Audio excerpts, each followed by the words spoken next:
Now let's refer back to our original example that we were using in video number 1. And instead of just focusing on mapping zones, let's break down which model of the supply and demand zones that we've mapped out, whether it be continuation or reversal and so on and so forth. So what we'll do is we'll start on the left side and just work our way to the right based on the zones that we mapped in the prior video. And what we can see if we just zoom out just a little bit more is we had that original range that we mapped out in the first video, and then we were able to refine it to more of this range, and then finally this actual pivot, which is where and what we based our zone, our demand zone off of. And what we can see is price is moving to the upside. And from that sort of information, what we can see is that this would be more of a continuation. What we can see is price has been moving in an uptrend. We're seeing that expansion to the upside, and then we see price create a sideways range and then expand to the upside, breaking out of that range to the upside, which is the basis of our range created demand zone continuation model. Also, what we can see is we had that price expanding to the upside. We had price move a little bit sideways, but if we just more or less disregard this information, we can see that price moves sharply to the downside and then expands to the upside. And we can even see that more fractally, that we have this sharp move to the upside and then an expansion, which is part of the larger range. This is the smaller range, and then this is the smaller pivot within that. So either way we look at it, we know that we have range created demand and we have pivot created demand. We can also see that we've come from an uptrend, we've created that range or that pivot, and we've continued to the upside. Therefore, this is a continuation model. And then if we just continue, this one's a little bit easier to explain and really just to see. Again, we have a range, we have an expansion to the upside, a range in price, or a pivot, and then an expansion to the upsides, another continuation model to the upside. Now, what we can see is as we continue, we have a move to the upside, we have a sideways correction or a range, and then an expansion to the downside. Or more specifically, we have a move to the upside, pull back down, another sharp move to the upside, and then an expansion to the downside. So this would be our reversal supply zone that is coming into play right here. As we can see, we came from an uptrend, we ranged, and then we moved back to the downside, and then we'd be looking for price to return back to the zone. Now, if we continue on, once again, we have another range that came from a down move or a pivot and then creates an expansion to the downside. So either way, if that we look at it, we can see that this is also a continuation model. Now, if we look at this demand zone, we can see that price ranged. We came from a down move, or we pivoted, and then we moved or expanded to the upside. So what we can see from this is a reversal model within the framework of a demand zone creation. The next one, as we can see, we create a sideways correction. We come from an up move and we range or create a pivot and expand to the upside. So we have a continuation model of demand. And we see that we range or create a pivot coming from an up move, and then we move back to the downside. So this is a reversal model supply zone creation. And what we can see here, we get an expansion to the downside. We have a pivot to the upside and then an expansion to the downside. So this supply zone would be a continuation supply zone. Now, if we look at this point, we have an expansion to the downside. We do get a reversal and we see price expand to the upside. We range and then move to the upside. So this in itself, this demand zone is a continuation model. Now, if we were to look fractally in this wick, and it's something that we'll expand on in a later video, we would see a reversal demand zone being created at this point in time. But as right now, and as we only stay on the 15-minute expanding on the initial video's examples, but what we could do if we just want to expand on this and touch on this just a little bit, we have a sharp move to the downside, especially in this wick, and then we get that push up. So we could use this as a pivot demand zone. And what we can also frame is this candle right here is a range on a lower time frame. So we do have that range created demand being met, and what we can see is price expands out and then we range once more and create that continuation model. And what we'll do, well, once again, just keep continuing on just to drive the point home a little bit further. Again, what we have is we have a large range in price. I know what we said in the previous video that if we have a large range like this, chances are if we go up a time frame, this would be a tighter range, or more specifically, it's an area that we shouldn't focus on too much, or look to refine in other ways. And what we can see is we do get that sharp move to the upside, this pivot, and then an expansion to the downside. And as we can see, if we just draw it quite easily, we have come from an up move and then we've come back to the downside.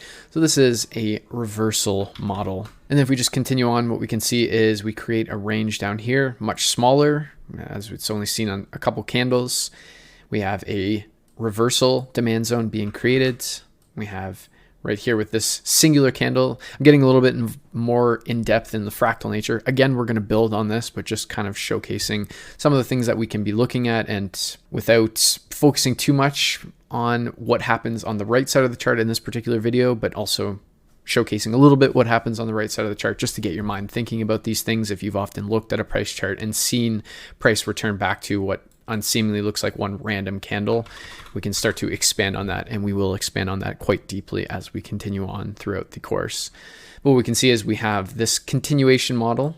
As we've came from the downside, we've ranged and came to the upside. So we have our reversal demand, we expand to the upside, we pivot, and then we continue to the upside. So we have our continuation model here. And then if we look at this continuation, we retest into that, we've tested into this. And what we can see here is, if we're just looking at this, we do have a very large pivot, which again is coming from an up move and then creating a down move. So this would be a reversal. But what we can see is we've been able to more or less refine it to this move, because as we see, we get this move to the downside, we get a pivot, and then we break structure. And if we're just looking at supply and demand, and again, we'll go into this in a little bit further, but the interaction between supply and demand, what we can see is when we create this large move to the upside that taps into this supply, we do in fact create a demand zone, or more specifically a larger demand zone. But this reaction is not incredibly large. I think we can all admit to that. We get a nice solid bullish candle, price expands to the upside, but we don't get any follow through.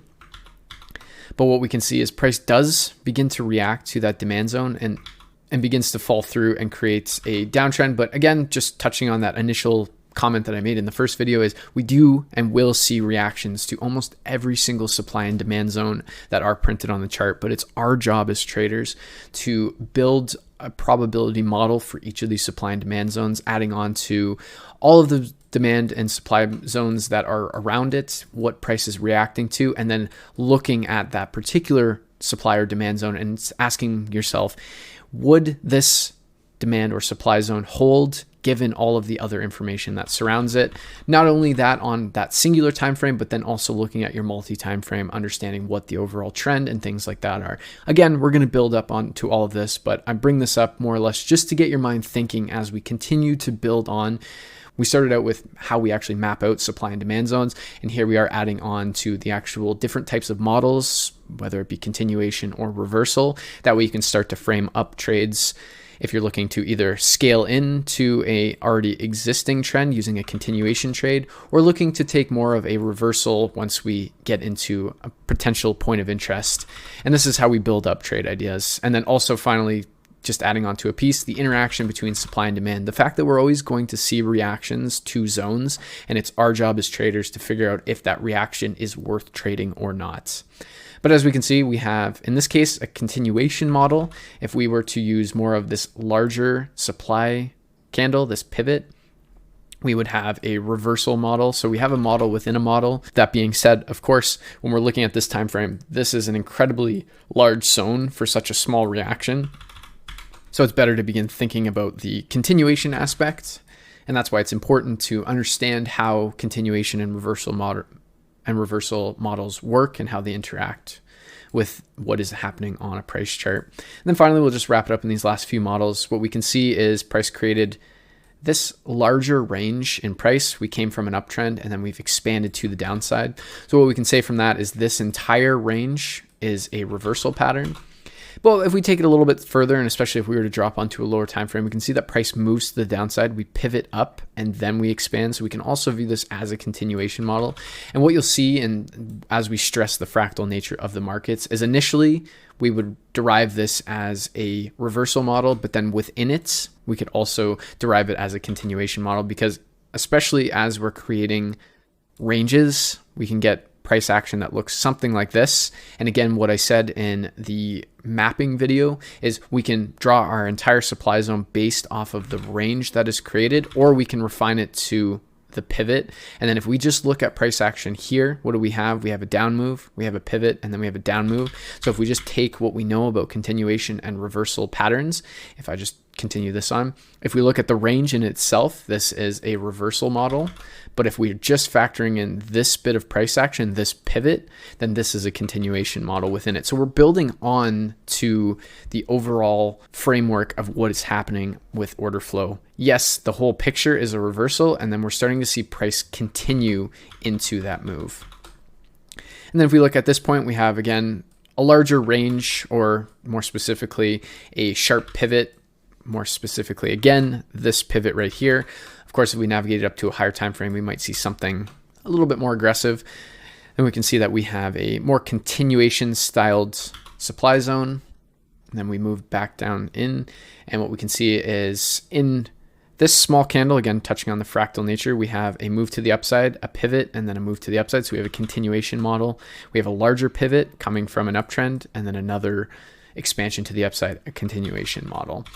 So that's a really quick run through on the continuation models. Again, the main things that you're looking for are an expansion to the downside followed by either a range or a pivot, and that would create our continuation models.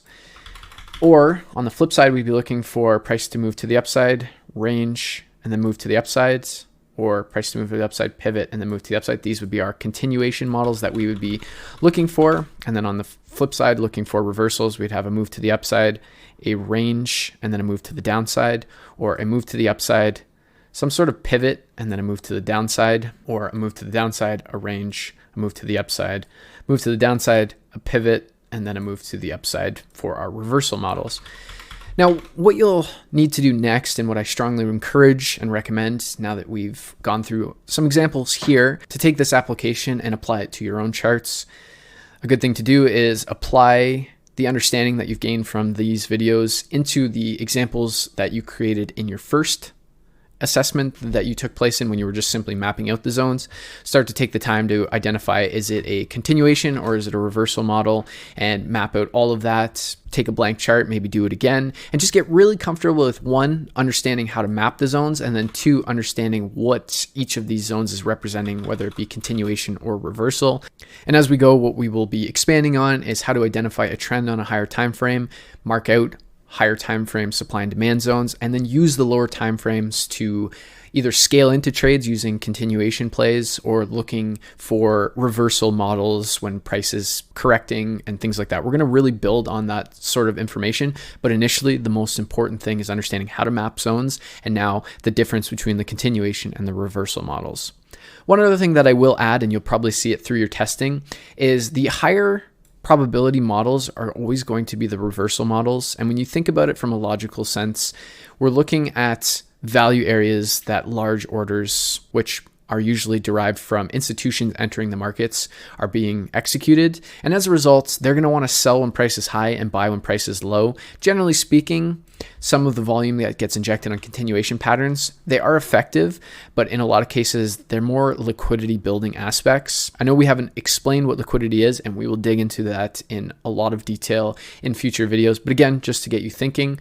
But what I'm getting at when I explain what I just said was basically that the higher probability models that are more than likely to play out are the reversal models, and the continuation models are a little bit less likely to play out. Now, with that said, of course, continuation models are going to play out, but what your mind should be thinking of is, if I know that the reversal models have a higher probability of playing out over the long term and the continuation models are a little bit less likely to play out, you need to start to build trade ideas that base around reversal and then the initial continuation, because as you get further up in an up move or further down in a down move, the more continuation models that play, the less likely that they are actually going to play out from a trade standpoint. So when you go through mapping out continuation and reversal models, just be mindful of each of the models and what ends up happening on the right side of the charts. Now, of course, don't fixate too much on the result of the zone. Again, like the first video,